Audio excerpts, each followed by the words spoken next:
Hey, everybody. Welcome in to Landmark Live. It's a production of the Platte County Landmark newspaper. Glad you're joining us. I'm Ivan Foley, publisher of the Landmark. With us tonight, Brad Carl and Chris Kamler.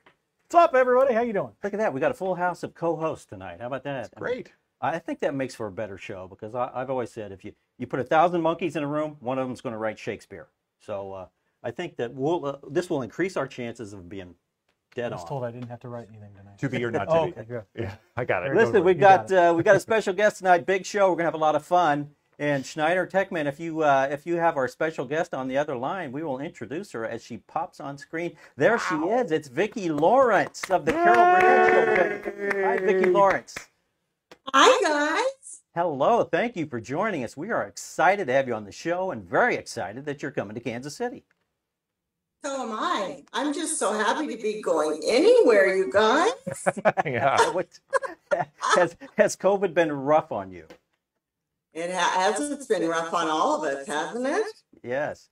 Listen, have you ever performed?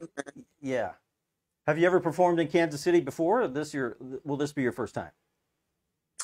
I know I've been in that hood because that's my peeps are in that area. You know, my grandma's from St. Louis.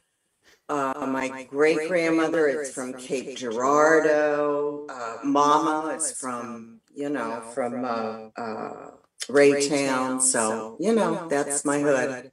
That's awesome. We were just talking about that. Chris, our co-host here, a big Mama's Family fan, and he knew. No, I'm going to be like Chris Farley interviewing Paul McCartney. I'm just a huge fan of yours from the Carol Burnett Show and Mama's Family. So I'll try not to fanboy too much. So go ahead. Give us a little background on how the Mama character came to be. Oh, well, when I put this show together, I knew everybody was going to want to hear all these stories.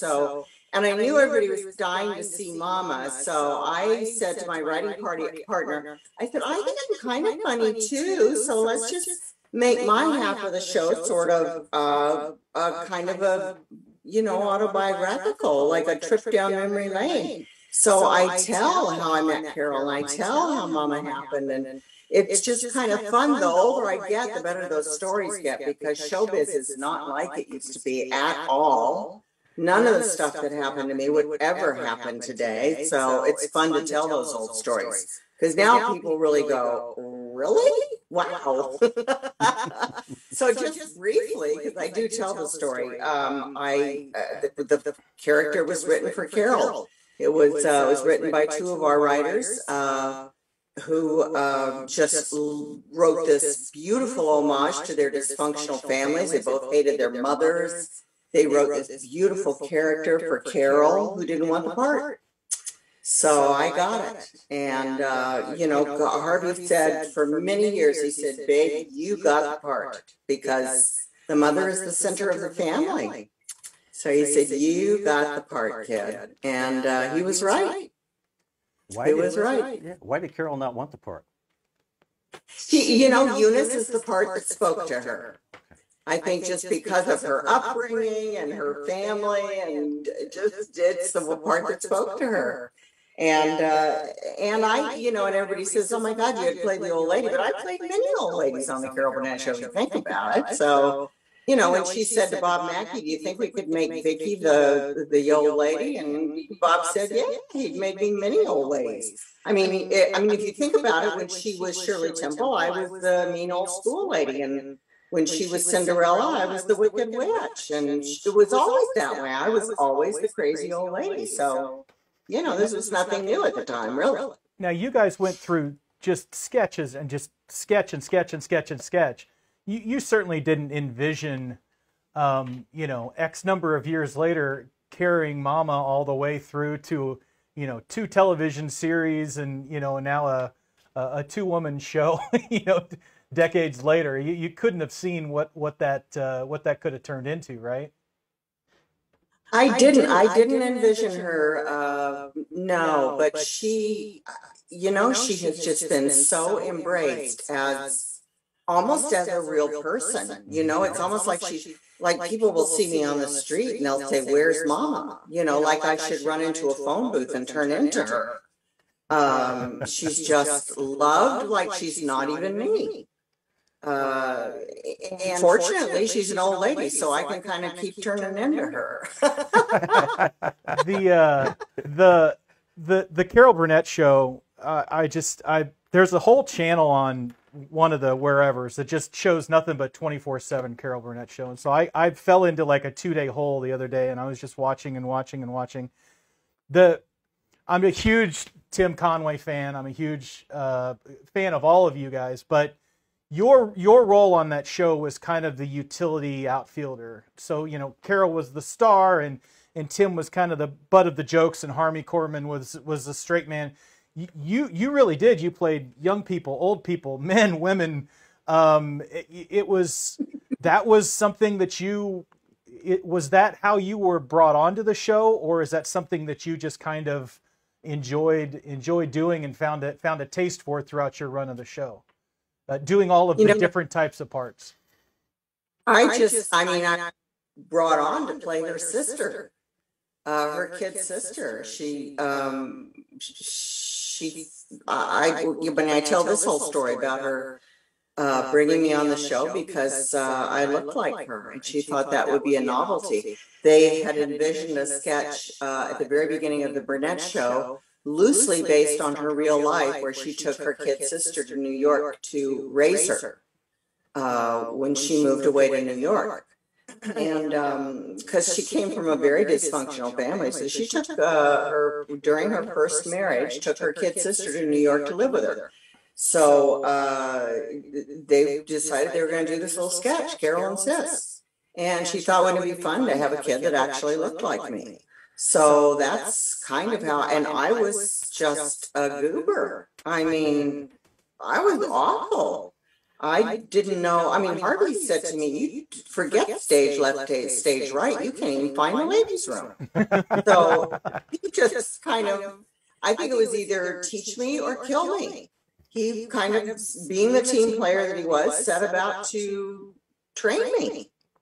And Harvey was, I mean, Carol had a show to run. Harvey was really the one that taught me, I feel, most everything that I know about comedy. He would work with me on props and dialects and explain to me who I was and all those movie takeoffs, things that I had never seen before. And it's not like you could stream those old movies back then. I mean, they were hard to find. I didn't know half the time who I was, and he would really work with me on all that stuff. And I feel that I just owe him for most everything that I know about comedy. And I was very utilitarian. We used to laugh about the fact that I had a rack of racks. I had big boobs, small boobs, flat boobs, saggy boobs. There was literally, Bob Mackey had an entire rack of racks for me. And I literally played many old women. I played, just all kinds of. I remember the first sketch they put me in where I actually got to do something other than Carol and Sis. It was Take Off on the Newlywed Game. And it was the first time that I played a really stupid girl with a really high voice. The first time I ever did that, first time I ventured out and did another character. And they just brought me along very slowly and steadily and taught. I feel like I went to the Harvard School of Comedy in front of America. I mean, the 4-person troupe that you turned into, I mean, the sketches are tight, and I think that's what maybe separates the Carol Burnett Show from a lot of the other, even Monty Python, which famously didn't have endings for their sketches. Listen, two days I watched, and you guys had beginning, middles, and ends of all your sketches, and they were tightly written, and they were outstanding. Were there influences to watch at that time that you or the writers were interested in? What was it? Python? Was it Laugh-In, or was it other comedies, or was it just kind of you all sitting in a room and writing and creating? Well, it wasn't we all. I mean, I didn't have much of anything to do with anything because I was so young and stupid. We had really good writers. Gosh, really old school good writers. We were, I would say, pre-Laugh-In. We were very much pre-Monty Python. We were pre-Saturday Night Live.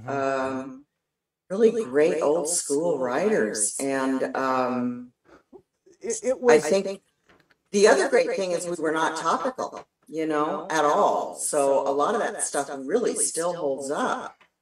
you were not topical, but I watched one sketch where you played a high school woman going to prom that shot her father-in-law because of a crime of passion. It was some edgy-ish humor, for that time. I mean, it was hilarious. It would stand up to Key and Peele or anything that's coming down the pike today. It wasn't hackney, I guess. It wasn't, I don't know.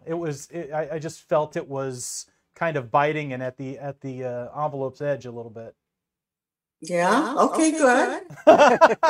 I think the word you're looking for is special. This is where I'd start gushing. It was, Shut up. It was So- special. He is a fanboy. Listen, Vicki, why do you think variety? We had some good writers. Yeah. Why do you think variety shows? Do some really important stuff, right. I can't think now, but Barry Levinson and we had some really good writers. Yeah. Why do you think variety shows worked so well back in that era, and they don't work today? Well, a lot of it is people's attention span, I think. Right. A lot of it, I think there's so many channels now that, I mean, back in the day, there were 3 channels. So I think all the best of the best got on those 3 networks. Now there's so many places to go. I mean, I don't know that there's enough talent to fill all that space. Don't you think that's kind of hard? Yeah. And we have, I mean, just so many. I don't think the networks could afford our show nowadays, or they would not afford our show today. Just probably one Bob Mackie gown. I hate to think what that would cost. And we had an amazing 25-piece orchestra with like the best musicians around were in that orchestra. It was a pretty incredible production. And tight, just really tight. It's the only place that I've ever worked where if your schedule said you were going to be done at 4, you could make a 4:30 appointment and actually keep it. That doesn't happen now at all. It was just an incredible production, really beautifully run, and glossy, really a beautiful production. Maybe the last of its kind, I think. So were your aspirations as a little girl always in? Were your eyes always on entertainment, or did it just kind of happen? Or tell us a little bit about where you were growing up and kind of how you became who you are today, for lack of a better way of saying it. Oh, hell no! I was. I was raised in Inglewood, California. Carol found me she found me in a contest at Hollywood Park, which is now the SoFi Stadium. Wow. And at a contest at the racetrack. That's a long story, but I tell that story. Sure. And I honestly thought I was going to be a dental hygienist. I really thought I was going to learn to clean teeth, marry a rich dentist, and hang it up. And, back in the day, my generation, you either got married out of high school and started having babies, or you went to work somewhere. I never aspired to be in show business. I was listening to an interview that Susan Sarandon did one time, and she said that show business kidnapped her. And I thought, yeah, that's kind of what happened to me. I got kidnapped by show business. I never intended, although I did take a lot of dance classes. I did a lot of singing. I sang with the Young Americans when I was young. and I did a lot of stuff on the road. We went on the road a lot. I did a lot of that stuff, but never thought about going into show business. So yeah, I got kidnapped. Yeah. That's a good way of putting it. So I was going to ask you. I have a tooth fetish. I was going to ask you to tell the story about how you connected with Carol Burnett from your high school days, but we'll save that for the show. You can tell that one if they want to come to the Ameristar on October 15th, right? That's part of the show. Oh. Okay. Yeah, a lot of good stories. Okay, so now tell us a little bit about how that show will go down. You said is the opening show Vicki, and then the latter part of the show is Mama, or how's it going to break out? Yeah, basically I open for Mama. Yeah. And my half of the show is, as I said, largely autobiographical. A lot of great old stories about show business. And of course, if you've had one big juggernaut of a hit, you have to sing it, because who has that in their hip pocket? Yeah. One big huge gold record. Huh. Yeah, how about And that? yes, there's that. And then Mama comes on, and Mama is sort of, when I put the show together, I said, I really just don't want it to be retrospective. I don't want to go backwards. I want to push this old lady into the future. And dear God, the future's gotten so crazy. She's got a lot to talk about, Poor old gal is traumatized. That's right. She's got a lot to stress about. So, yes, it's sort of my chance to come out and be Chris Rock. Although I said that one time, and the poor reviewer got so traumatized. She thought I was going to come out and just curse to the heavens. And I said, no. Mama's version of Chris Rock. Just everybody relax. I'll lose it. But yeah, it's my chance to just sort of, just kind of riff on everything that's going on in the world. And it's fun. It's great fun to push her into the future. Do you have one and she dances and she raps, and it's fun. Do you have one favorite scene, favorite memory of the Carol Burnett Show? I'm thinking of the Tim Conway elephant story scene that I watched again today. Were you kind of tell us that story? I'm quite proud of that, because I believe it's the best blooper ever from the Burnett Show. It was Dick Clark's favorite blooper, and every time he did a blooper show, he would want to run that blooper because it was his favorite. And you get paid every time they run a blooper. Nice. So because of the union, you get a paycheck. And I swear to God, if I had started a college fund for the kids with that blooper paychecks, damn, I probably could put the kids through school, for God's sake, because he loved that one. But that was really the first time that I don't know, it might have been one of the very few times that anybody got Tim really good. Because what happened was we did the family sketch. When Tim got written into the family sketches as Mickey Hart, Carol pulled us all aside and she said, "You know how much I love these characters." And she said, "I really hate breaking the fourth wall. These are very special characters to me. I want us to all be disciplined. I want us to get a grip. Let's not be screwing around. Don't let Tim do this to us. All right, so just keep it together, okay? I'm serious. Keep it together." All right, so fine. So we go out and we're doing this sketch, and he launches off into the elephant story. Most of everything that he says is not in the script. I think it was written that the password is silly, and he's supposed to, I don't know what he's supposed to say, but he launches off into the elephant story, and Carol loses it. She's the first one that loses it. And I'm looking at her, and she's crying in my face, and I'm like, well, what the hell? You're the one that keeps it together. And so in between the shows, we used to have like an hour and a half break. You can get something to eat, you get your makeup touched up, you get your notes from the director. The director would come to you, they'd have a big production meeting. The director would come to your room and he'd give you any notes, like, we're changing your mark in the dance number, we're changing your joke in this sketch, we're moving the order of the running order, whatever. So he comes to my dressing room that night, he knocks on the door, he says, "I have only one note for you tonight. The elephant story will be different, and good luck." I said to my husband, by now I'm married to Al. Al was the makeup man on the show. By now we're married. I said to Al, I said, how the hell does he get away with it?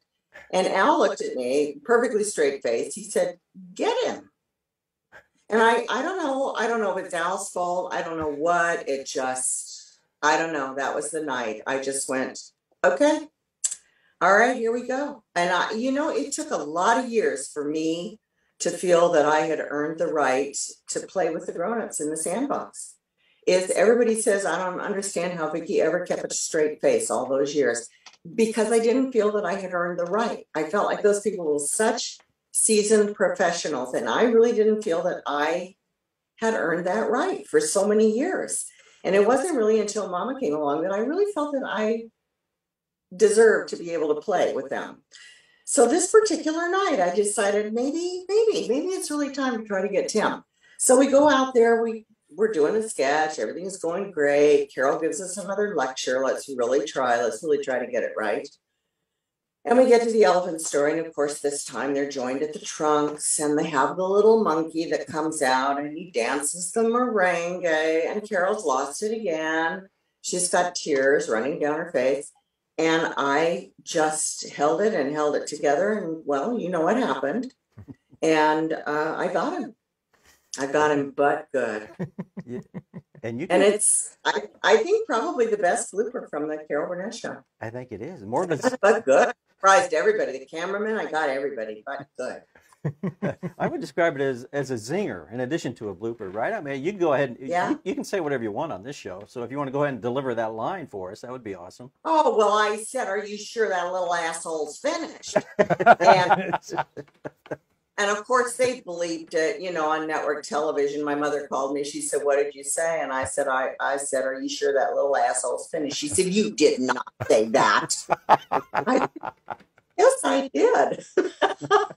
My mom said to me when those sketches first started getting popular, she called me one night. She said, you take those characters way too seriously. I said, oh, I guess maybe I don't know, maybe I'm getting a little too close to home. I don't know. Acting. I like it. That's good. That's good. I know you got something else? I was going to ask about the crowds at the tapings of both the Carol Burnett Show and Mama's Family. I mean, you're delivering these jokes, and I got to imagine that the crowds just really, really enjoyed taping night. Is that basically, what was the energy like on those shows with the crowds? Well, it was great because we did them like live shows, and that doesn't happen now either, right. So it was, Carol was very much about the audience. She is always about the audience, entertaining the audience. So she would really, nobody could change clothes faster than Carol. Trying to keep up with Carol was always your goal. And she wanted to please the audience right there in the studio. Mm-hmm. And Studio 33 was such a fabulous studio. So it was only about 250 people in the audience. And it was built like a theater, and it was built for Jack Benny when he came to California and decided to go on television. So it's really like a theater. And she just wanted to go like a bat out of hell. She's from live television. So it was like a live show. We really didn't stop unless there was a huge set they couldn't move in a hurry, or a huge costume change that you really couldn't do in a hurry. So that audience, she was there to entertain the audience. And those shows went pretty darn fast. And our show would tape in probably in an hour and 20 minutes. Wow. So, and that's pretty damn fast. That doesn't happen now. And Mama's Family, yes, very, very quickly. We had one show one time, we did Mama's Family, and a half-hour sitcoms runs 24 minutes. And there were no costume changes in that show. It was called The Love Letter. And there were no set changes, no nothing. And we taped it in one piece, and we were in and out of there in 24 minutes. We were the same director, Dave Powers, directed Mama's Family as well. We were out there in 24 minutes. He said, that was fabulous, you guys. Good night. Wow. Too much fun. What was your show aired on Monday nights, I believe, when it first started. Am I right on that? Carol Burnett Show? Yeah. Okay. So what was your typical week like? I mean, if it aired on Monday, what night of the week were you folks filming it? When we first started, we filmed on Friday nights. I think we always filmed on Friday nights, now that I think about it. When we first started, we shared the stage with Red Skelton. So he was in there on Mondays and Tuesdays. On Wednesdays, they would change the sets over. On Thursdays, we would take the stage, and on Fridays, we would take. Interesting. So, little ship. Tell us the story of the #1 hit song, "The Night the Lights Went Out in Georgia." How did that song become yours? Well, I was married to the guy that wrote it for like 10 minutes, and he didn't like it. I said it was a smash, and so he said, if you like it, then do the demo, because I hate it. And so I did the demo, and his producer said it's pretty good. He tried to give it away to everybody. Nobody wanted it because they said it would offend the South. And so his producer finally just threw his hands up and said, let's just go in the studio and cut it with Vicki.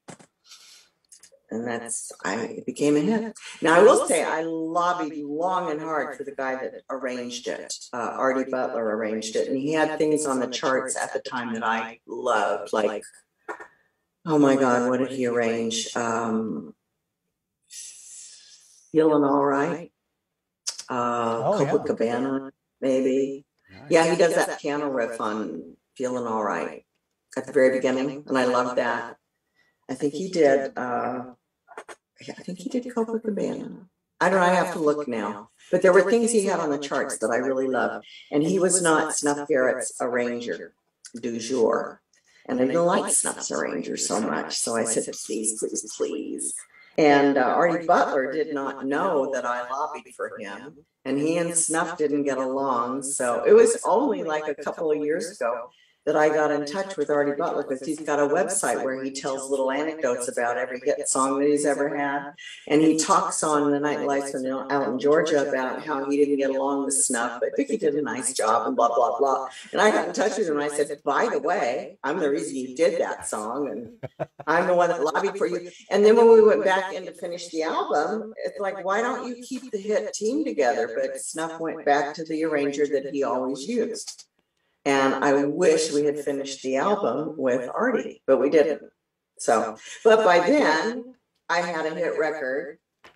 My husband was not happy with me. So it was like the ultimate demise of an already doomed marriage. So the whole thing is a bad soap opera. The whole thing could have been another hit record, probably. Yeah. Another story song. Right. But anyway, I did get the dog, and I did get a gold record. So there you have it. Nice.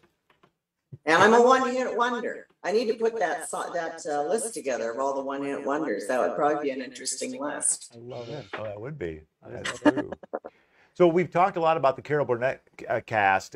Tell us a little bit about how the Mama's Family cast came together, and how well you all got along, or maybe didn't get along, or anything that you'd like to tell us about that a little bit, because I know we watched the show many times too, and have interest in all those characters and performers as well. Oh, well, Ken Berry was a gift only because everybody on the Burnett Show loved him. So when we put Mama's Family together, we said, please, let's bring Kenny. He did this special Eunice. I don't know if you guys ever seen the special Eunice. I've heard It was a movie, right? It was like a 2-hour thing or something. It was a 90-minute movie. I'm gonna look on my phone and see if I can find.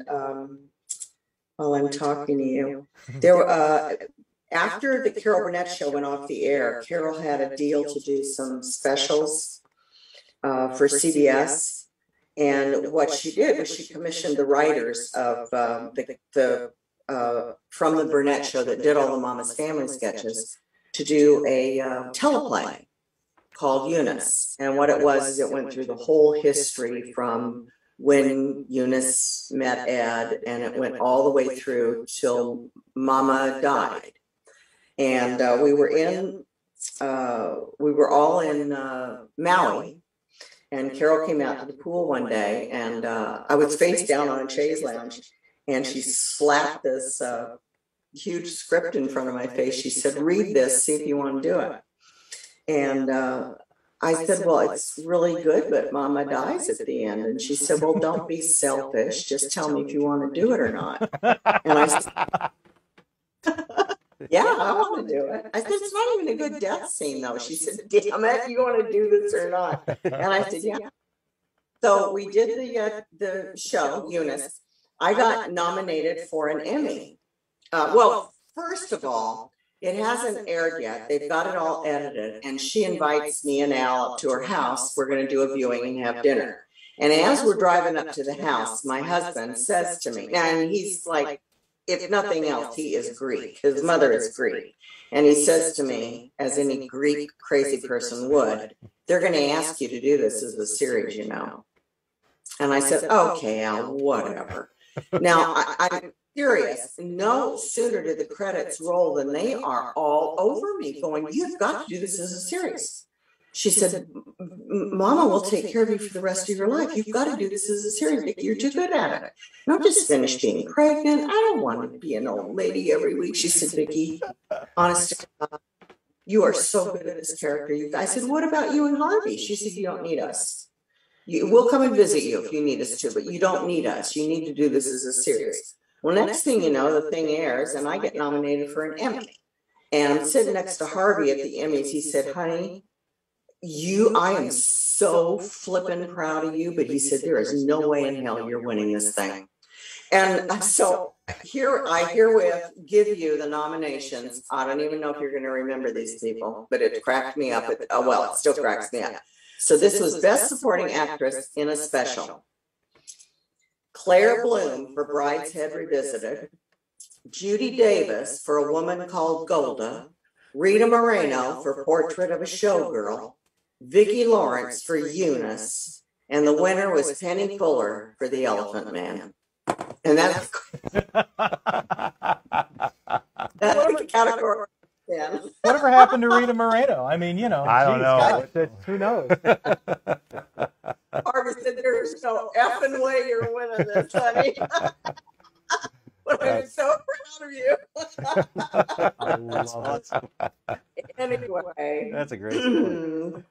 So, yes, that's how the series came to be. And Kenny, who played, my son, oh God, what was his name? In the special, he played, won the Pulitzer Prize that Roddy McDowell played on the Carol Burnett Show. Oh, come on, but all the characters change so often. Come on. All I remember is Ed. That's the only one I remember. I know it's not Ed, so. Harvey played Ed. Roddy McDowell played my son that won the Pulitzer Prize. He played him on the Burnett Show. And then Kenny played him in the special. And then Kenny went on to play Benton. I mean, it's kind of like, I don't know the characters. It's kind of like, I don't know, when they die and they come back to life. That's happened on a number of shows, Right. Yeah. Sounds like a soap opera. Yeah, it was like a soap opera. And then Dorothy came on the show, Dorothy Lyman, largely because Carol used to break for lunch every day to watch All My Children, and we were all in love. So we all did. We all got hooked on All My Children. We all fell in love with Opal Gardner. So when we got ready to cast Naomi, she said, "Let's get Opal Gardner." So that's how Dorothy got on the show. In the beginning, I was lucky enough to have Betty come along as my daughter, and we were lucky enough to get Rue McClanahan to play my sister.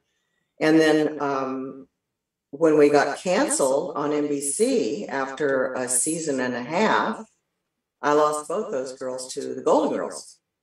So then when we went into syndication, which is now a year and a half later, I've lost both those girls. So we kind of had to re-envision Mama's Family. And I feel like when we went into syndication, that's kind of really when we hit our stride.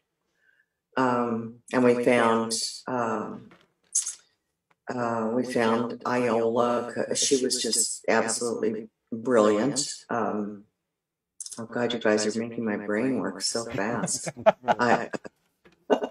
And it's not working that fast. What was Iola's name, you guys? Oh, Our research team is on it. Beverly Archer. Beverly Archer. Good Yes, God. yes. Oh, funny. So funny. And Alan Kaiser, I Yes. heard from him the other night. He was adorable. He came in and I said, well, he has red hair like I do, and he's absolutely adorable, so let's cast him. Hey, I'll tell you, it's funny that you wanted to ask you about Alan Kaiser because I've actually done a small independent film with him briefly several years ago. And I don't know if you know that, but he lives, or at least he used to live here in the area as well, in the Kansas City area. Yes. Yes, and It would be nice to come on this show. I could bring him up on stage and we could. maybe I'll get his number for you. Get him on there. That'd be Remember good. hugging? That's back in the olden days when we could hug each other. That's true. That's true. Heard from him the other night. He said, I'm going to get your contact information. Where is he? That little shit never got in touch with me.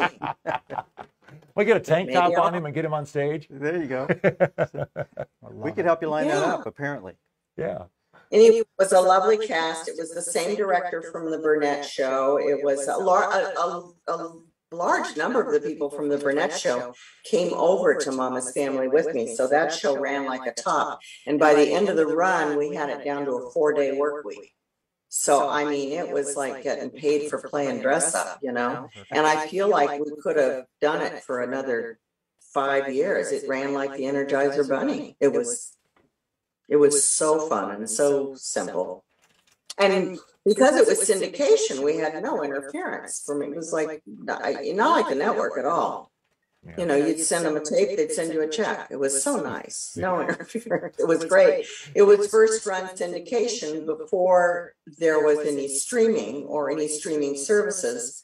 So we were like little bastard children. We weren't eligible for any Emmys. We were kind of little sort of outsiders. Because that wasn't being done back then very much. The only other show that I know of that was doing it was Too Close for Comfort, and I thought, well, if they can do it, we can do it. But there weren't a lot of shows doing that then.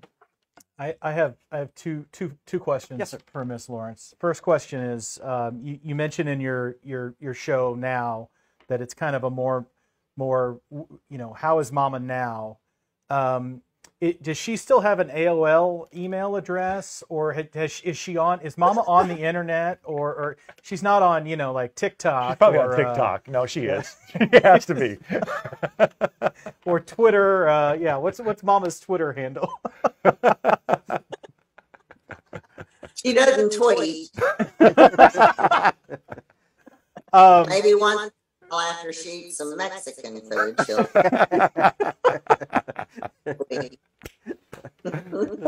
and I'm going to be selfish. My parents' 50th wedding anniversary is this Saturday, and my mother is a big fan. If you could combine Mama and Marie from the Raymond Show and put them into one person, that would be my mom.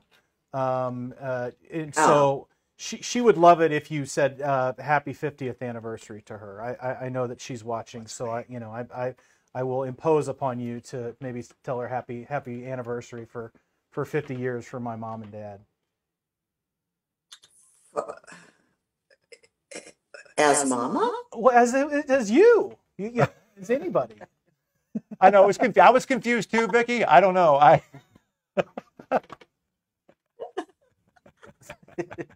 What is her name? My mom's name is Donna. Donna. Yeah. Well, hey, Donna. Happy anniversary. What's Dad's name? Ed. He doesn't. He doesn't matter. Any of the, Nah, doesn't oh, matter. doesn't matter. Happy anniversary, Donna. The old man doesn't matter. It's important that you made it 50 years. Mm-hmm. Is the son bitch going to buy anything? Because 50 years. Is that? I think it's gold. Is that gold? I believe, with a diamond in the middle of it. Maybe. Mhm. Does he know about that? Is he out? Is he going to Jared right now? Tell him to go to Jared. Tell the son of a bitch to go to Jared and get you a diamond with some gold around it. That's what he should be doing. I know how it goes. Perfect. That was good. Perfect. Perfect. We Exactly talk what about she old for a minute. Quiet. Can we talk about old men for a minute? Let's don't even go there, right, Donna? Have one for a little champagne. Happy anniversary, sweetie. That was Well, good. Vicki, we are nearing the end of the show, and Carol used to. Thank Thank God. I got to say, Carol used to tug on her earlobe at the end of the show. Chris does something a little weird. He asks us to pull his finger at the end of the show. I'm really not sure what that's about, but it makes the show kind of unique, and no one ever takes him up on it, but he offers. Okay. Carol, Vicki, today I watched season 1, episode 8 of the Carol Burnett Show, and there was a young Vicki Lawrence came out on stage during the opening where Carol would go out there and ask the audience if they had any questions, and you at least you put up the front that you were almost had a sense of stage fright when she asked you to come out there. But I'm going to guess that was part of the act. But do you remember season 1, episode 8 when Carol called you out there? Probably was I in that little green dress, that little cute Bob Mackie mini? Yeah. And very young, probably what, 19 years old at the time? Yeah, 18 maybe. Wow, very impressive. Yeah. That's the first time I'd seen that little piece on. It's on YouTube, season 1, episode 8. If you want to YouTube it. I think I was there. I think I remember a year, probably a year before I went to Vietnam. Really? Yeah. I've seen some stuff. Wow. Sounds like it. Yeah. I've been around. Yeah. I guess so. Well, we asked for 30 minutes. You've done more than that. We so much appreciate your time. It's been a lot of fun. And Vicki Lawrence and Mama. Vicki Lawrence and Mama, a 2-woman show, October 15th at the Ameristar Casino in Kansas City. Folks, you can get tickets at Ticketmaster.com. And Vicki Lawrence, we thank you so much for joining us. Thank you. I'm looking forward to it. Looking forward to the show. Thank you. All right. Thanks, Vicki. Thank you so much. Bye. Bye-bye. Bye. Wow. We can hang around and kill some time. That actually happened just now? Yeah. That was pretty cool. I did terrible. No, you were fine. Worst performance of my life. No, you were fine. No, she's comedy royalty. Well, no, she is, absolutely. And that's, I don't know. That's crazy. It was a fantastic honor. By the way, Ivan, Yes. Great get. Best get for this show ever. Since Brad.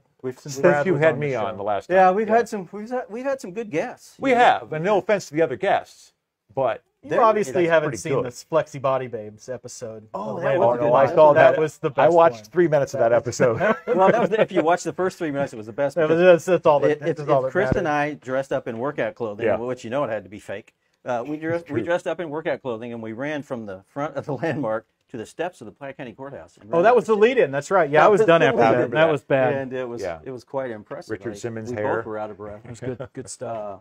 Good time. No, You that's know, guys, awesome. thank you That's for, going to be a cool show down at yeah. Ameristar. I think that's going to be a lot of fun. Can you put my Twitter handle on that on YouTube so that people can find me? We will ask Schneider, Techman Schneider, to do that. Kidding. I don't tweet anymore. You're not even on Twitter until somebody dies, and then you get on Twitter for 5 minutes, find out who dies, and then you're done. R.I.P. Norm Macdonald. Yeah. So that was very cool. Thanks you guys for coming up and taking part in that. Appreciate it. I think My that I think that was fantastic. Much better than I could have anticipated. And thank you. Yeah. Much better than your picks last week. Well, no, come on. How about the week before, though? How about the week before? Were those good? Listen, I still think you have some inside information. I think you're the owner of the system, so it's not gaming. I know system. nothing about the system. Techman Schneider runs the system. I couldn't tell you how to run it. I had to pick against my Chiefs last week to beat you. Well, that's how bad it was. You might want to pick against the Chiefs. I might want to. So let me get this straight. 2 weeks into the NFL season during the football pool, and 2 staff members have won. Correct? Yeah. It would be 3. So who's it going to be? You next? It has to be. How much the time do you rotation. guys spend on your picks? 7, 8 seconds. Me too. Me too. I'm not doing so well. I study day in I'll and bet day you out. do. Day in and day You're a out. fantasy football guy too. No, Yeah, I don't. he's know a well, no, He he's, loves that's, it. Not he's into one of fantasy. those that says he isn't, but he's in Right. it. Not into not in That's- fantasy for me. No fake news either. That's funny. Brad called. Now listen, there's a Platte City Main Street Fall Festival going on Platte City's Main Street right now. So what we could do is just give you folks a benefit, an additional Landmark Live. Do like go outside on Main Street, and do like 5 minutes of a special Landmark Live while we're all I don't here. see how that could possibly fail. I don't see how are we going to do that exactly. We're going to flip. We on have an another- iPhone. We're going to do another. yeah. Remember the old days when we just had the iPhone and us screaming at I totally now I've got this crap coming out of me all over the place. looked up like R2D2 here. Yes, What's going yeah. on? We can sign off of this show and I then come got back you. with a second. I got. So- I like Hey, the we had shirt. somebody from Hawaii watching We the did? show. Yeah, it was Kelly. Kelly Harris. All I right. Somebody, also I would think. like to say hi, Kelly. I also would like to say that I saw Isaac Pasley suggesting that Vicki Lawrence sing my Speakeasy song. That that's would have a been great- interesting. We Yes. should have done that. We should have done that. Everybody Now, knows. Chris, you can ask us the finger trick, or no? We're not doing that tonight. No, that's okay. Guys, we may be back real soon with a special Landmark Live episode, but if we're not, we will see you next time. Thanks for tuning in. Thanks to Vicki Lawrence for agreeing to come on this show. What a big get for Landmark Live, as Brad said. So we'll hopefully have some more special guests coming up soon. Until then, we'll see ya. Thank you. Bye.